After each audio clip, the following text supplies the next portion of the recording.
Alors, assalamu alaikum, les auteurs de priorité. Assalamu alaikum, le Sénégal. L'heure est grave. Je suis obligé, ma le soir encore, ci plateau bi pour parler d'un fait. L'interdiction de la manifestation bi am au Sénégal. Avec ce que j'ai vu aujourd'hui toute la journée, li xew ci dëkk ba mooy tax may ñëw fii di joxe sama point de vue. Xam nga dans la vie, il faut savoir prendre des positions. Nee naa leen ci sama émission ba le passé que ne Camara fait partie de Benno Bokk Yaakaar. Mais le problème de Camara dans Benno Bokk Yaakaar, les idées que Camara développe dans la scène politique day mel ni pour ñoom idée opposant la. Benn affaire dong la ñu mënul comprendre que ne nit mën nga far fenn mais dëgg bu jotee nga joxe sa position claire. Et cette position claire may joxe ci sama point de vue par rapport ci situation yi am dans mon propre parti am na ñoo xam ne du leen neex. C'est de bonne guerre. Parce que quand on dit que yaa ngi ci benn parti politique, ce que les gens attendent de toi, obéis à la lettre, soit attribut de quelqu'un, li mu def rek baax na, li mu wax rek baax na, particulièrement le chef, et tout le monde suit. Malheureusement, Camara ne peut pas être dans cette logique-là. Parce que pour moi, je me dis que avant de m'engager dans une chose-là, dama xam lan moo fa indi.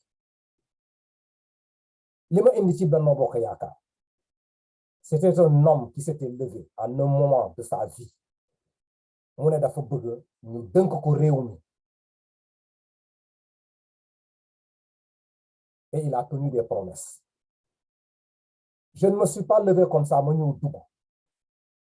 Ou bien nit owma pour dugal ma dans l'APR. Man maa xool, ma seet, ma déglu nit ki li muy wax. Ci sama yaakaaru bopp ci jamono boobu. Ma ne kii ku ko jàppale. Lépp li ñuy jot au niveau du Sénégal. Solution bi ci loxoom la nekk. Léegi man su ma duggee dans le parti ma gis des choses yoo xamee ne c'est totalement contraire à ce qui a été présenté ba man ma engagé wu.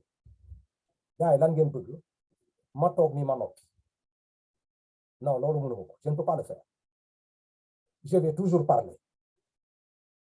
Peut-être on ne va pas m'écouter, mais dinañ xam ne kii il a la tête sur les épaules. Et personne ne peut l'orienter dans une direction boo xam bëggu faa dem parce qu'il connaît fi mu jóge. D'autres ont tendance à dire que Camara a dévié. Camara n'a jamais dévié. Camara est sur sa trajectoire. S'il y a quelqu'un ou bien quelque chose qui a dévié, il faut vous poser la question, qu'est-ce qui s'est passé? Ben, nous remarquons que Camara a dévié. Non, Camara est toujours sur sa ligne. Peut-être que li mu fi mu nekkoon ci ligne de conduite bi mu gisoon au départ te mu yaakaar ne boobu lay jël pour mun a egg à destination. Il y a des gens qui ont dévié de cette ligne-là. Léegi quand on regarde le comportement de Camara par rapport à cette déviation-là, on dit que Camara a dévié. Camara n'a pas dévié. La situation du Sénégal aujourd'hui, là, cette marche-là, moi je vous dis clairement que qui c'est mon opinion personnelle, c'est une marche, c'est une manifestation qu'on devrait laisser passer. On n'avait pas le droit de l'interdire. Pourquoi c'est en position?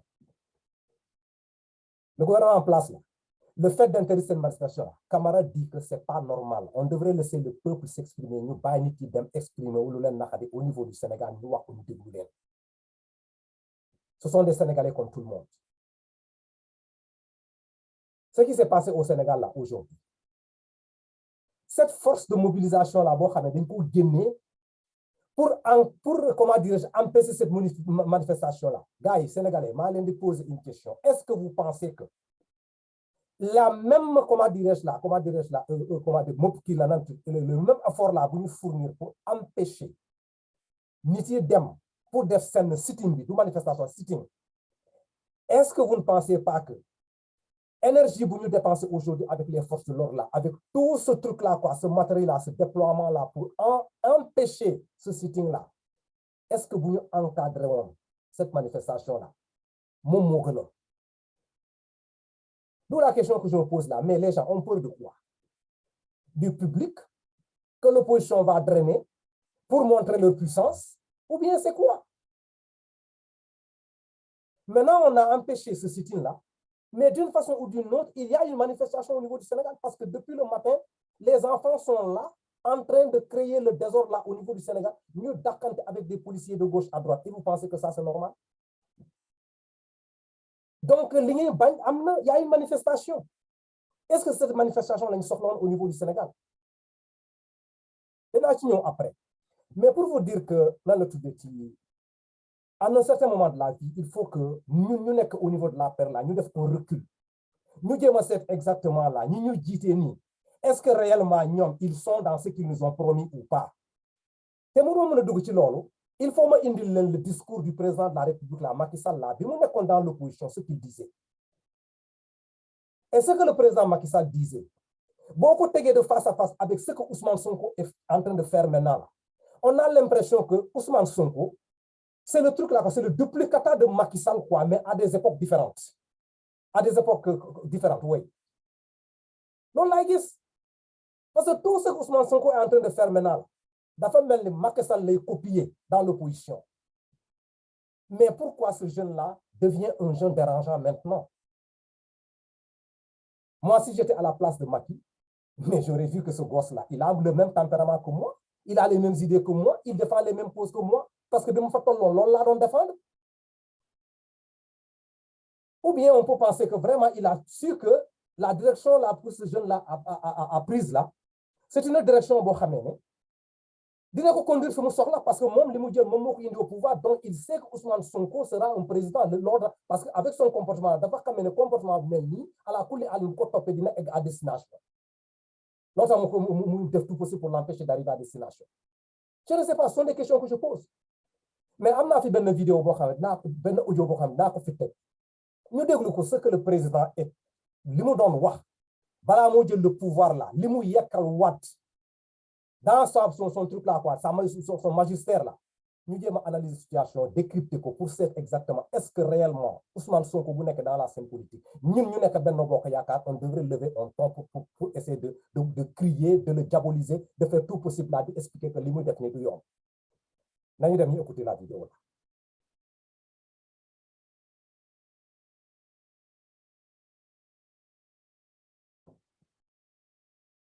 La vidéo, c'était une question que le journaliste Ahmed Aïdara m'a posée. Déglu na li muy wax, Macky Sall li muy wax.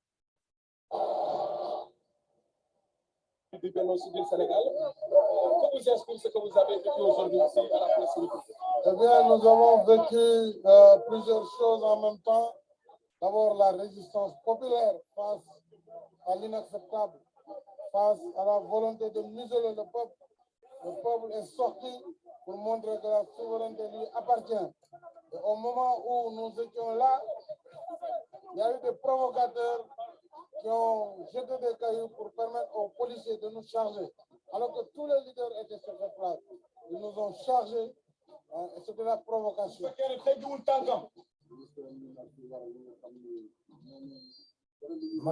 ministre am yoo xam ne ñàkk reyaru loo xam ne amul dara lu muy rëccu suñu teggul seen tànk ñoom nee na dinañ yóbbul Sénégal musiba.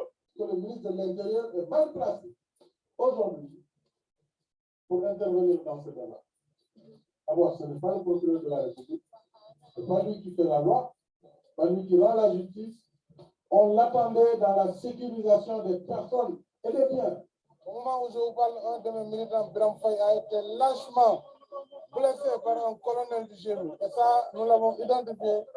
Nous poursuivrons devant la justice cette agression inqualifiable. Donc, au moment où nous parlons, nous sommes encore là pour effectivement dire non et pour, avec toutes les populations, refuser l'inacceptable. Voilà. Et si il vote... Voilà une partie de l'extrait de Macky Sall quand il était dans l'opposition contre Watt. gars yi boo leen dégloo affaire bi nii tout de suite là est-ce que vous ne trouvez pas des similitudes là avec ce que Ousmane Sonko est en train de faire maintenant? Pourtant c'est la même chose ngeen gis fii. Macky Sall en train de s'adresser aux forces de l'ordre, Macky Sall en train de s'adresser au ministère de l'Intérieur. Macky Sall est en train de s'adresser à la population pour dire que c'est une souveraineté, seul le peuple est souverain. Mais aujourd'hui, où est ce Macky Sall-là devant cette situation-là? Man Camara, je m'attendais à une grandeur de mon président de la République. Il a été un opposant farouche. Il comprend ce que c'est que s'opposer. Est-ce que réellement, mon Fimoudia, ce fait qu'il y a Ousmane Sonko dans cette logique-là, est-ce que mon d'accord est dérangé? Bemou Diaral comme mobiliser tout un arsenal de défense là pour aller contre ton peuple. Gars, soyons sérieux. On était là dans l'opposition avec Macky Sall. On était là, on suivait Macky Sall dans ce qu'il disait. Quelle est la différence entre ce que Macky Sall disait et ce que Ousmane Sonko est en train de dire maintenant dans la scène politique? Maintenant, ce fait que vous ne voulez pas être juste envers vous-même. La situation a changé de camp. Vous vous sentez très bien là-dessus et que tout simplement, maintenant, tout ce qui est vérité, vous allez mettre table rase pour ça.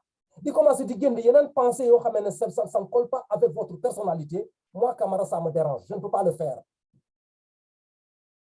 Il est très intéressant des fois, Macky Sall, nous avons ces vidéos-là, nous avons des groupes. Pour moi, on n'a rien contre lui. C'est un monsieur qu'on respecte.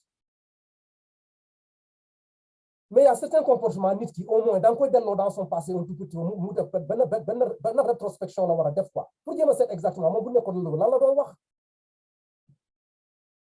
les réprimandes de Wad, là, mon la don casse, il avait une jeunesse derrière. Et puis, de la continuité,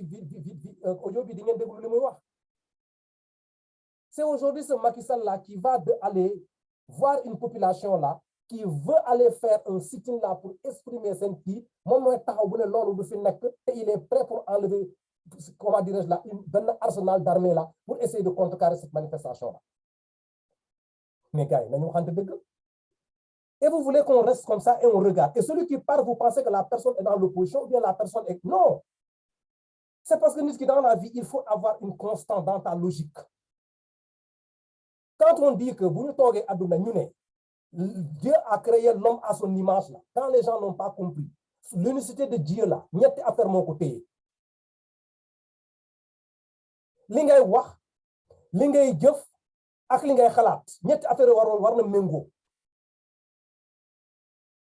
Bu mengo yi rek image bobu nak mom lañu xaar ci yow, c'est-à-dire l'unicité là, ça se trouve dans les trois facteurs là. Ce que tu dis, ce que tu fais et ce que tu penses, ça faut mengo.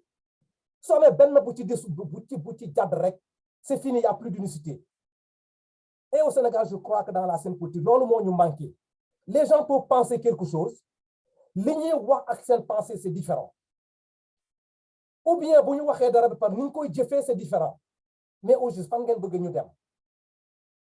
mais dans cette logique pareille-là, c'est très difficile de composer dans la scène politique et les gens vont dire que politique est salte. Politique salte. Niti n'y a salte dans la politique. La politique, elle est noble. Pour toute personne qui comprend que dans la vie, là, les trois facteurs là, l'unicité de la personne là, pour dire que l'homme a été créé à l'image de Dieu là. Faut la nek, lingay wax ak lingay xalat ak lingay jëf mu mengo. Macky Sall li mu doon wax en 2000 quand il était dans l'opposition là. Su fekkente mom la nekkon di jëf aujourd'hui là, dañu nekkon ci li. Et là, immédiatement, bon, les gens pensent que je suis là en train de critiquer le. Je ne critique absolument rien du tout. Situation moment nakadi, je ne peux pas admettre qu'on se me dit que moi, sur des futilités, on pouvait l'éviter. Regardez-moi cette énergie-là qui a été dépensée aujourd'hui là pour empêcher ce sit-in-là. Nous avons utilisé le tiers de ça pour essayer d'encadrer ce sit-in-là. Ce n'est même pas une manifestation. Sit-in-là, nous avons micro, adressé à la population, nous allons nettoyer les places là, après nous avons senior. Mais quel est le problème dans ça? Là, nous avons difficile. Donc, nous avons des glous, l'opposant Macky Sall là bu mu nekkoon dans le pouvoir là après ngeen wax ma est-ce que réellement Macky Sall ak Ousmane Sonko ils avaient des différences. Inacceptable.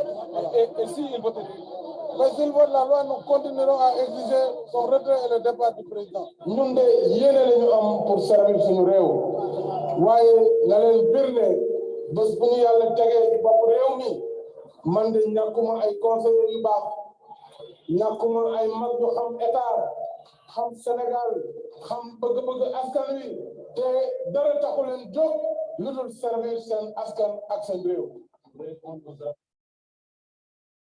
président nee na de moom de suñu ko confier dëkk moom daal moom xam na ne moom ñàkkul ay conseillers yu baax ñàkkul ay mag des hommes d'état ñoo xam ne dinañ ko encadrer et si amee dëgg pour ñu dimbali ko mu liggéey pour réew mi. Monsieur le Président, où sont ces gens-là? Où sont ces conseillers-là? Où sont ces kilifa-là? Et si Camara se place ici, là, en train de parler encore là, on va dire que Camara a des problèmes avec le président Macky Sall. Non, Camara n'a pas de problème avec le président Macky Sall. Camara est dans l'APR, Camara a des problèmes sur ce que Macky est en train de faire. Connaissant l'homme dans son passé, connaissant l'outar manek ci ginnaawam, après may gis des choses xam ne c'est contraire à ce que li mu doon wax ak lu tax man ma ñëw ci ginnaaw loolu moo may wax loo. Si les gens ne comprennent pas pourquoi Camara parle, c'est parce que Camara tout simplement veut voir la promesse de parole là yoo xam ne moom moo ko tax engagé derrière le président de la République. Quand le président se dévie, mais man danaa wax, je vais toujours parler. Écoutez-moi ce discours-là. Mais ce monsieur-là, de l'opposition, là, dans l'opposition, tout ce qu'il disait, Sénégalais, si Ousmane Sonko aujourd'hui a les mêmes atouts et les mêmes privilèges, avantages au niveau de la jeunesse, là, Macky Sall l'avait de son temps. Parce que quand il parlait des directement, même des gens qui ne veulent pas faire la politique, comme une compagnie qui a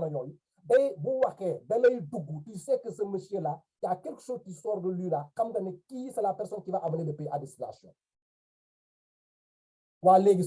Actuellement dans l'opposition, il y a un jeune qui se lève là. Mougno. Les mêmes facteurs sont en train de se reproduire. Mais admet que l'autre termine là, mais on dira non, du finek. Nous continuons de découvrir le truc là, quoi. Comment dirais-je là, c'est audio-là. Du peuple sénégalais. Défendre les libertés, défendre la citoyenneté et les citoyens. Ça c'est Moussa Pagnas qui parle. Le peuple contre la famille.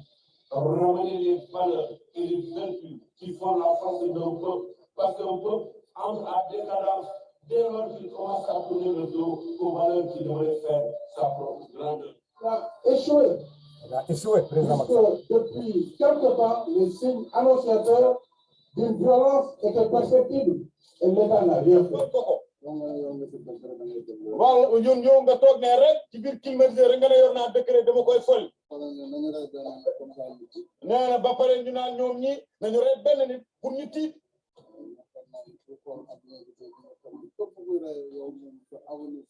nee na yaakaar na ne moom mi képp ku taxaw nga xam ne rey rek mooy sa yite xëy na sa avenir soreetul. li ñu gis tey mooy wane ne peuple bi jëlaat na boppam gis nañu volonté manifeste bu nguur gi pour jéem a manipuler ak gaañ population yi ñoom ñoo wax démb ne nit ñi mën nañ manifester loolu yëpp c'était pour concentrer ñëpp fii bu ko defee police mën a agir loolu nag ñoom dañu provoqué ñëpp gis nañu provocation bi ñu def leader yëpp a ngi taxaw ñu attaqué leen dal seen kaw loolu jaay doole la waaye du tax ñu ngi nii encore taxaw te dinañ taxaw bu loi bi jàllee danañ continuer chaque jour xeex ko woo population yëpp ku ne fa nga ne nga combattre ko jusqu'au bout moom kay duñu ko nangu parce que liñ bëgg nit ñi mënuñu koo nangu de.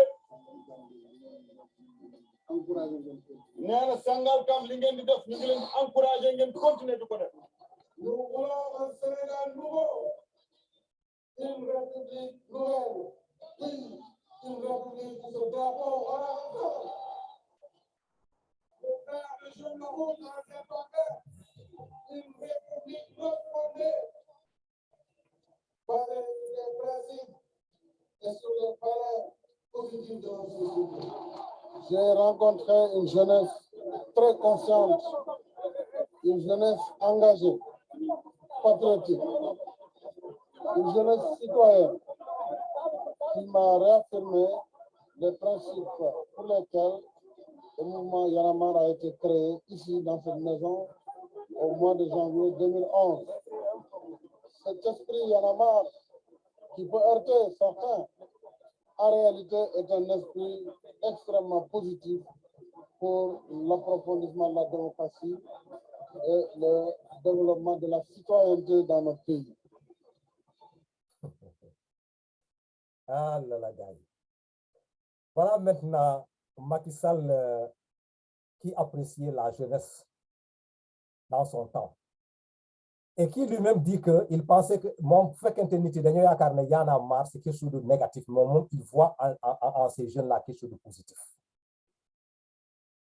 Il a vraiment salué, encouragé l'engagement de ces jeunes-là, Y en a marre, qui cette action de revendication yi doon def ci jamono boobu. C'est cette jeunesse-là aujourd'hui. Ñoom ñoo nekk ci mbedd bi encore. Et ce même Macky Sall là, son régime-là, moom mooy ñëw di réprimander cette jeunesse-là encore. Qu'est-ce qui a changé dans ça? Cette même jeunesse de Y en a marre là, yoo xamee ne moom da ko apprécié woon. te mu toog di expliquer comme quoi d'autres peuvent penser que c'est quelque chose de négatif, mais lui il a trouvé en ces jeunes-là un aspect positif boo xamee ne kooku baax na. Ce sont ces mêmes jeunes-là qui se lèvent encore là dans le truc là. Tu vas prendre des gaz lacrymogènes là, sànnoon seen kaw, mettre en confrontation avec la police, arsenal bi yëpp génne ko ci dëkk bi. Mais nous sommes dans un chaos inimaginable. Boo gisee may toog fii di wax, j'ai pas pu travailler convenablement aujourd'hui. Parce que su ma xalaatee rek immédiatement là, les deux camps là, avec les muscles bandés là, ce qui va se passer au niveau du Sénat, est-ce qu'on ne serait pas dans un bain de sang? Mais heureusement, alhamdoulilah rabbil alamin, situation bi demee nii. Te su ma avancé tuuti encore là, ma gis barricade, comment dirais-je là, la voix qui accède chez Ousmane Sonko. Ousmane Sonko qui sort, son enfant doit aller à l'école, il n'est pas parti, il faut mu génn mu ñëw intervention pour ñu ubbil ko kii bi oto bi mën a dem yóbbu xale bi mu génn pour dem à la mosquée. Je vois que bon, dans le tuddati, on demande de ne pas partir.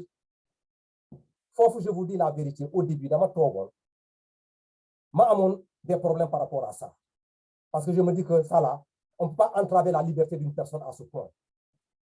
Mais après je me suis ressaisi. Xam nga nit ki boo gëmee yàlla rek li mu def moo baax doomu aadama.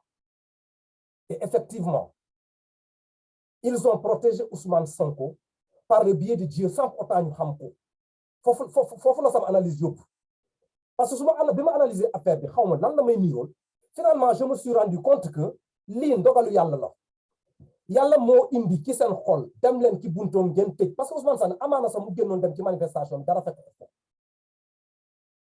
Mais comme yàlla bëgg na ko, mu indil leen ñu ñoo toog ñu protéger ko, mu dellu ci biir këram moo toog jàmm na ñooy. Man je crois que loolu moom daal c'est quelque chose boo xam il faut saluer ça. Qu'il a changé sa façon de voir. J'avais pensé qu'on entravait la liberté d'une personne et ce n'était pas normal. D'accord. Mais au juste là, boo xoolee Ousmane Sonko yàlla mu ngi ci ginnaaw. Parce que amaana mu demoon dans cette manifestation là avec comment dire les troubles là yi ñu gis nii leneen dem fekk foofu. Yàlla ne ko déedéet danaa la ko defaral ba mu rafet ma indil leen ñu ñëw taxaw jël leen xool. Ils n'ont jamais protégé Ousmane Sonko. C'est pas leur souci parce que ñoom bu ñëwee foofu c'est pour l'empêcher parce qu'ils pensent qu'il va drainer une foule. Mais dans cette logique-là de penser pour l'empêcher de drainer une foule, yàlla foofu la dugal la protection de Ousmane Sonko. te loolu moom daal ku ko xamul na nga xamee ne le seul fait ñu arrêter Ousmane Sonko pour mu bañ a dem ci manifestation bi kooku lu baax la. Donc ñu kon ñu déglu le truc là quoi, comment continuer à écouter le président de la République là bi mu nekkoon avec Wade là ce qu'il disait.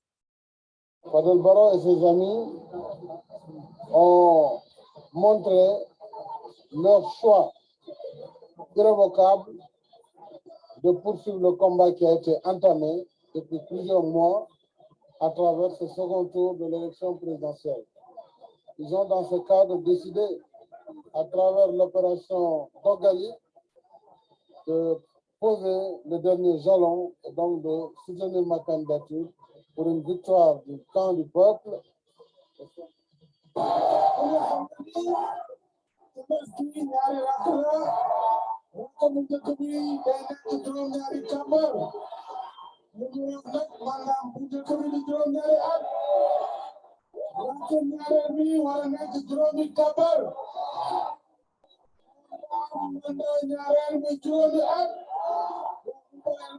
Assalamualaikum. Léegi moom nee na du seulement nee nañu ko subhanallah.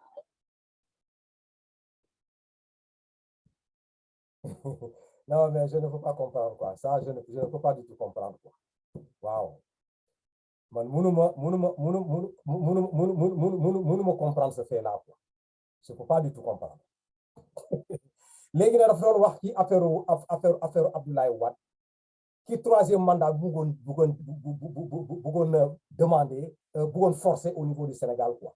Léegi nag mu jël benn kii boo xam ne dafa mel ni ku julli Abdoulaye Wade jël na premier rakk julli na ko par deuxième rakk par mu ne du seul mandat.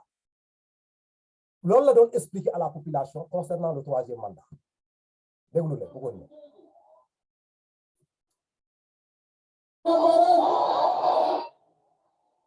Non pour le troisième mandat.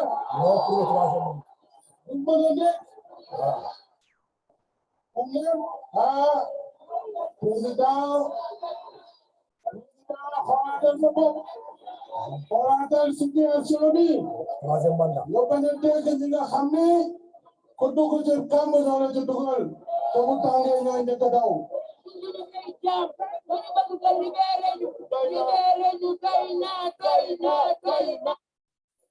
Voilà. Enfin, pour le troisième mandat, le dernier conseil que Macky Sall a donné à Abdoulaye Wade, daf ko ne mu def attention ñu koy conseiller ñoom ñoo koy dugal kamb bi après bu tàngee dinañu daw parce que nag dafa doon demander à Abdoulaye Wade bu mu xalaat troisième mandat. Gars yi léegi nag lan ngeen bëgg vous pensez que comment une personne boo xam ne dafa utiliser comment dire la son sens là, une personne réfléchie, une personne boo xam ne saa waay am na fulla ak fayda ci àdduna dina vivre toute affaire yu mel nii de son temps mu jaral ko lu nekk muy def des investissements mu nekk dans le combat dans la lutte après ngeen bëgg nag loolu nag nit ki moom daal saa waay toog na monté na au pouvoir de pare nag on n'a qu'à tout laisser ñu daal di ko jox benn passe mu def loo xam ne da koo neex jamais dégg même si c'est contraire à ce que lu mu doon promettre peut-être que duñ ci mën dara de mais que Noa Camara je serai pas d'accord te dinaa wax manifestation bu am nii comment dirais-je la sortie de cette force de l'ordre là pour empêcher comment dirais-je là ce sitting là lu ma wax manifestation bi sitting de rencontre là je dirais que c'est pas normal du yoon tey du yoon suba.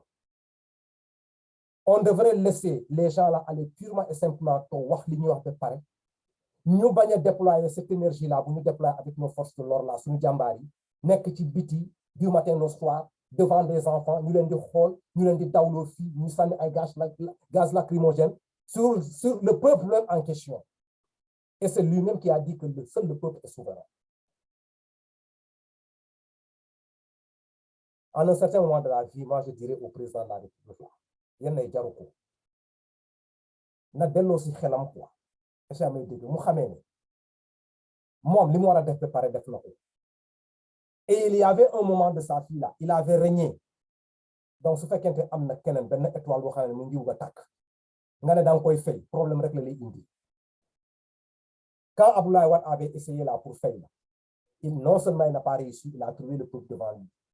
Et yàlla jàppale la nga am la chance d'accéder à la magistrature suprême li ñuy xaar ci yow mooy sa diggante ak askan bi promesse yi nga waxoon fii yépp même su fekkente defoo leen dara delloo leen jukkal boobu ce sont des jeunes qui étaient derrière amul suppression boo xamee ne ils n'ont pas suivi ça am na ay vies humaines sax yu daanu woon. Mais c'est ce jeune-là aujourd'hui qui sera victime encore de li ñu doon xeex mais logique boobu kan moo ko mën a admettre ou bien moi je dirais que encore une fois de plus su ma approfondir sama analyse est-ce que président Macky Sall li mu doon def Abdoulaye Wade yàlla loolu la koy delloo nii quoi comme ça mu génnee un autre jeune teg ko ci kanamam est-ce que amee dégg pour mu sentir li mu def papam Abdoulaye Wade analyse la parce que li mu yekkal Abdoulaye Wade dans l'opposition ah soo taxawee tey mu am benn jeune boo xam ne dafa jóg mu la koy yekkal man de su ma nekkoon ci sa palaas du ma métti parce que def naa ko sama kilifa si je dis ça encore ils vont dire que oui le monsieur la tête non le président Macky Sall daf ñoo jaay une politique ñu nekk ci ginnaawam politique boobu la ñuy ñëw ci ginnaawam ñu jëm ko accompagner su fekkee politique boobu teg na ko ci yoon mais buy dévier sur cette ligne politique là Camara du ci ànd peut-être que duma ci dara benn grain de sable là rek ci océan bi du leen wàññi ci ñoom li ñu bëgg a def mais man les gens vont comprendre que ce monsieur là qui se trouve dans l'APR voilà sa position par rapport aux situations qui se passent dëgg rek lay topp damay supporter nit ki dëgg bu fekkente ne yaa ngi bëgg a dugg ci fenn ma bàyyi la nga avancer man ma nekk ci sama position je le fais de façon volontaire xaaruma dara ci kenn j'ai pas besoin de qui que ce soit donc loolu bu demee ba taxaw ba pare nañu xamee ne quand les gens sont dans l'APR la ou bien Benno Bokk Yaakaar laa delloo si leen seen xel ngeen xam ne li ñu nekkee ni du yoon tey du yoon suba dem leen ngeen réviser le candidat bu ñu amoon ci opposition li mu doon wax ba mu ñëw egg au pouvoir ngeen def la part des choses su fekkente nee na moom il est sûr qu'il a des conseillers nañ ko delloo ci système boobu parce que man je peux pas admettre que ne nag situation taxaw na jóga venant de la population Macky Sall moo xamee ne moom moo jël cette population là ci jamono ci cette jeunesse là mu leen di encourager di leen tàgg parce que taxawaay bu ñu amoon pour lui moom falu moom lay ñëw réprimander encore man kooku logique boobu du ma ko comprendre disons-nous la vérité je ne peux pas comprendre ça léegi su fekkente c'est ce qui explique que le monsieur là il fait pas partie de l'APR comme ils m'ont déjà exclu je ne ferai pas partie de l'APR ou bien de Benno Bokk Yaakaar mais je vous dirai ce que je pense par rapport à une situation lii di yoon tey lii di yoon suba comme je vous l'avais dit sama dernier audio bi avant dernier audio bu ma defoon fii dama leen ne le président de la République li ko dese bëriwul donc ban acharnement moo fi nekk il ne peut pas essayer de terminer son mandat en beauté mu dem mu abal keneen koo xamee day ñëw mu toog mu remplacer ko te loolu pour def ko c'est très simple ñu bañ a nekk dans des positionnements là affaire politique du matin au soir 365 jours 365 nous sommes dans la politique écoute un tout petit peu le souffle le cri du peuple là de la population lan la ñu nekk di jooy ñu jéem a seet comment on va venir au moins même su fekkente mu ñu leen satisfaire à 100% ñu def ak quelque chose au moins pour essayer de soulager le truc là quoi mais non on est toujours dans la politique quoi kon na gars yi voilà la situation boo xam ne moom laa leen bëgg indil fii pour expliquer leen que man li xew au niveau du Sénégal là si au niveau de Benno Bokk Yaakaar les gens vont bander les muscles là dire que oui on a maté l'opposition on a fait ceci et cela Camara n'est pas dans cette logique on a échoué purement et simplement c'est pas digne de son nom là c'est pas digne de ce parti c'est pas digne du président de la République c'est pas ce qu'il a promis quand il était dans l'opposition le peuple sénégalais là du lii la ñu mérité ci moom je suis totalement déçu par rapport à cette situation là su ma yaakaar su ma xalaatu bopp président dafa waroon jël hauteur bale ñuy dem manifester au moins ñu gëm yàlla tuuti mais nag réprimander oui on va voir la force reste à la loi bu ñu génnee on va les saccager on va les massacrer et aujourd'hui effectivement bon tout le matériel arsenal comment dire de défense là boo xamee ne bon génn nañ ko pour la police et la gendarmerie on a essayé de mettre ça en pratique pour sur qui ta population ay jumtuwaay bi ñu war a jënd pour l'utiliser contre ta population c'est grave et c'est triste kon na gars yi na ngeen ma jëkkal c'est ma position par rapport à ça je suis clair dans ce que je fais je suis membre de Benno Bokk Yaakaar mais ce que je vois en train de se passer dans ce truc là neexuma tey neexuma suba et j'ai le droit de le dire kon nag maa leen di remercier par rapport à cet écoute là boo xam ne am ngeen ko fii quoi d'accord merci beaucoup à la prochaine